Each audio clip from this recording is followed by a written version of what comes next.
Star A. Chapter 1. The First Winter Rain. Winter in the city wasn't harsh enough to bite the skin, but it still made people hunch their shoulders when the wind slipped between tall buildings. The rain rarely poured. It just fell steadily, soft, quiet when dribbling water onto tin roofs without end or urgency.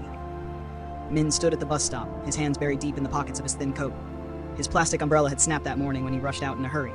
Now all he could do was tilt his head back and feel the rain land on his hair, soak into his shirt, and run a cold shiver down his back.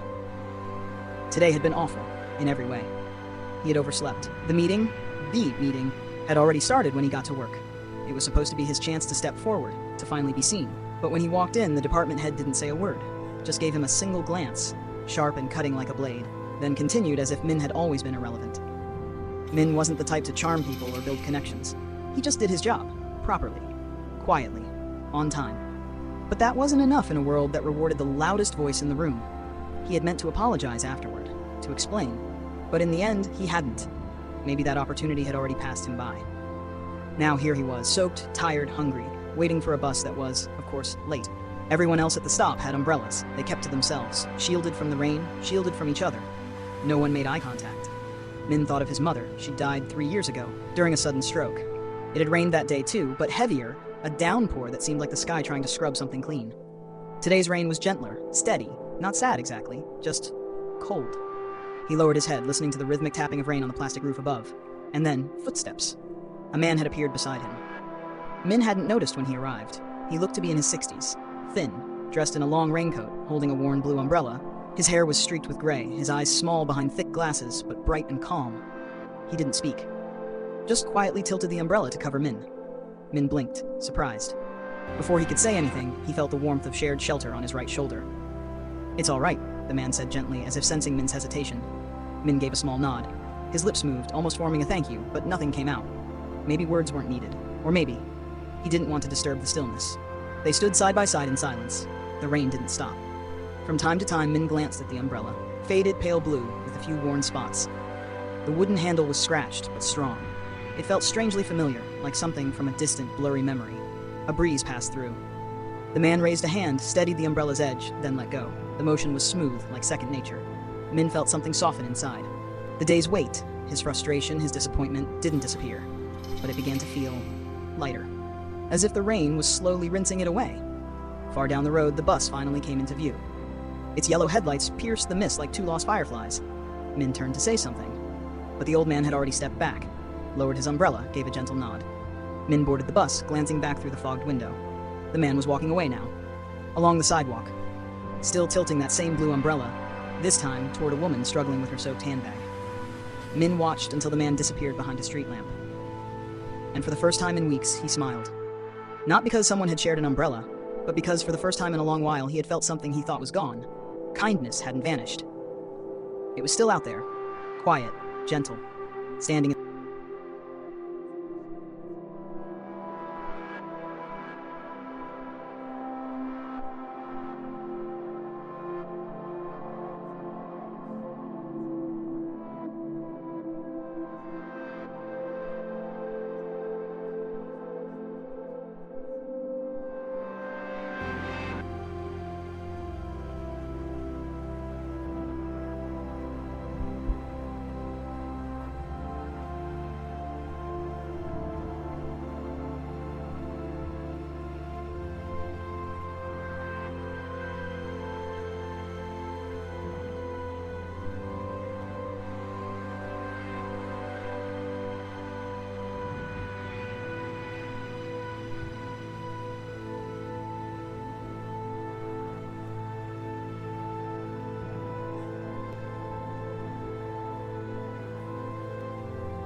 Story, on Chapter 2, The Man with the Blue Umbrella.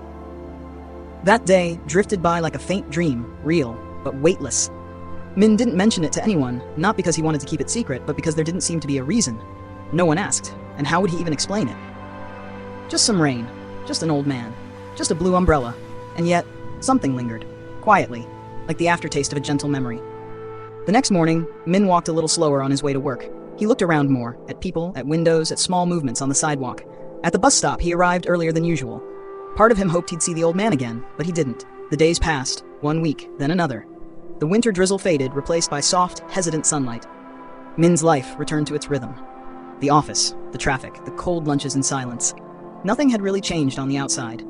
But inside, it had. Min noticed it in the smallest ways. He didn't scowl anymore when a taxi splashed muddy water near his feet.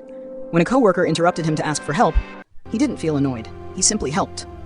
One afternoon, while waiting to cross the street, he saw an old woman struggling with 2 heavy bags of vegetables. Without thinking, Min stepped forward, gently took one of the bags, and walked beside her. No words, no plan. Just instinct. As if some quiet switch had been flipped. Later, he wouldn't remember her face clearly, but he remembered the feeling, that same lightness, that same warmth in the middle of a cold day.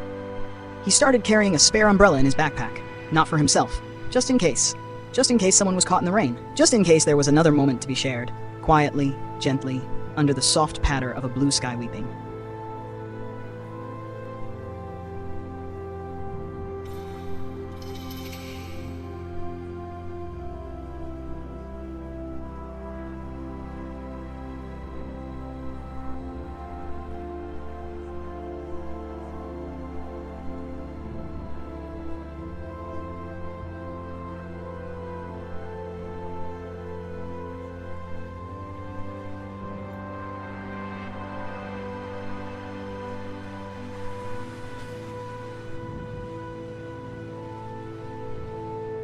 Chapter 3, Silent Seeds. On a quiet weekend evening, Min tidied his old bookshelf. In a drawer, he found a diary his mother had left behind. The cover was worn, the paper yellowed, the handwriting familiar and slightly slanted. On the first page was a line in ink. "Being kind is how we keep ourselves warm on rainy days." Min paused. The sentence quietly opened a door in his heart. He kept reading. Short entries, notes about small deeds. Helping a neighbor fetch water, picking up kids from school when it rained, sharing half a loaf of bread with a beggar. Nothing grand, but each written with quiet reverence. Min asked himself, how long had it been since he did something kind, without any reason? The old man's act, he hadn't asked for Min's name or thanks. Yet Min remembered it vividly. His heart softened.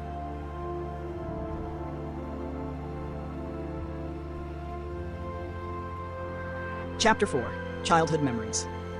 Min was born in a small riverside village. His childhood was filled with rooster crows at dawn, his grandmother's lullabies, and afternoons swimming in the river with neighborhood kids. His grandmother was gentle, always carrying a folding fan and tamarind candies in her pocket. She never raised her voice, yet every child behaved around her. Once, Min asked, "Grandma, why do they listen to you even though you don't yell?"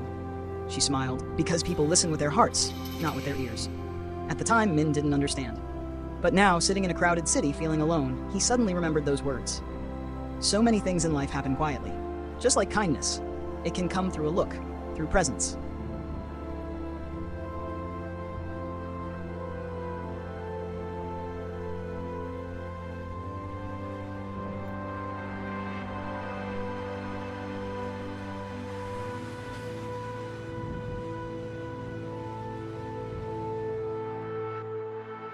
Chapter 5, A Quiet Reunion. One rainy afternoon, Min ducked into a small tea shop to avoid getting soaked. The place was quiet, old wooden decor, and the faint scent of cinnamon in the air. And he saw him. The old man with the blue umbrella, sitting alone in a corner, holding a hot cup of tea, gazing out at the rain. Min walked over, bowed slightly. I'm the guy from the bus stop that day." The man looked at him, smiling gently. "Oh, I don't remember clearly. But if it was someone in the rain, then yes, rain brings people together." They sat. Few words. Min shared a few stories. The old man spoke of his late wife. She used to always share her umbrella with others. "I just followed her example." Min said nothing more. He just quietly poured more tea into the man's cup.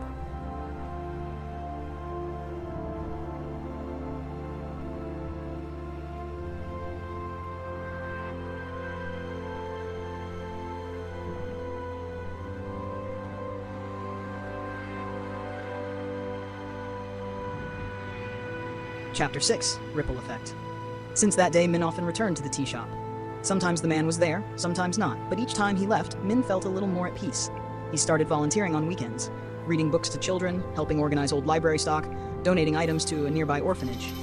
No one made him. No one praised him. But Min felt warm inside whenever he finished something. One day, a 4th grade boy quietly gave him a drawing, a person holding an umbrella over someone else in the rain. In the corner was a scribbled note. "Uncle Min, A good person. Min took the picture home and said nothing.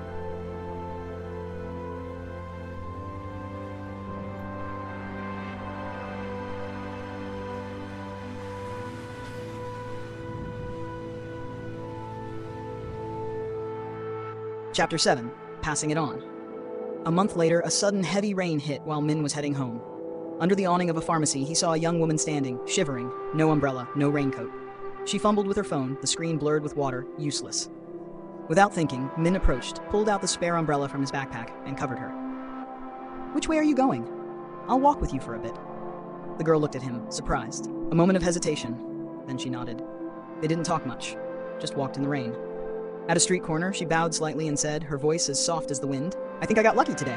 Min simply smiled and turned away. But inside, he knew. He had done the right thing.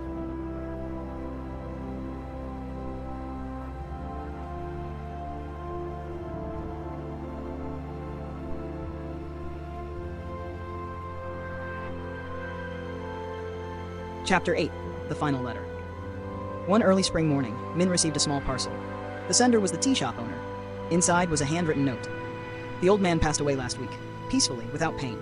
Before he left, he asked me to send you this." The letter contained just one line. "Thank you for doing the right thing." Along with it was the blue umbrella, neatly folded, fabric washed clean, the wooden handle still old and scratched. Min sat for a long time, holding the umbrella in his hands. Outside the window, sunlight filtered through gently, and he knew the rain could come at any time, and he was ready.